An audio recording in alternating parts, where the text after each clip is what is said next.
আসসালামু আলাইকুম গাইস, এই যে আমার দোস্ত পানি মেরে গেছে। এই যে পানি হাতাইতে আছে। এই যে সিঙ্গাপুর, এই যে সিঙ্গাপুর, এই যে সিঙ্গাপুর, এই যে ইমিগ্রেশন, সিঙ্গাপুর ইমিগ্রেশন। এই যে আরেকজন যাইতে আছে। এই যে আরেকজন আছে, ছবি মারতে আছে, পোস্ট করতে আছে। তো আমি কিভাবে যাব আমিও জানতে পারি নাই। আসলে আমিও গেছিলাম, আমারটা ভিডিও শ্যুট করা হয় না। আমি এখান থেকে তাদেরকে ভিডিও শ্যুট করতে আছি। তো এই দেখেন ভিউটা অনেক সুন্দর, সাগরের ঢেউ এবং কি অনেক অনেক অসাধারণ।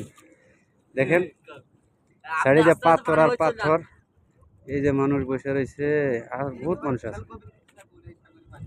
এই যে সব সিঙ্গাপুর বিল্ডিং গুলো দেখতে আছেন, সব সিঙ্গাপুরের বিল্ডিং। এইগুলো সব সিঙ্গাপুরের বিল্ডিং, কি অসাধারণ। মালয়েশিয়া জোরবারু থেকে সিঙ্গাপুরের বিল্ডিং দেখেন। এই যে ইমিগ্রেশন, এটা ইমিগ্রেশন দেখেন।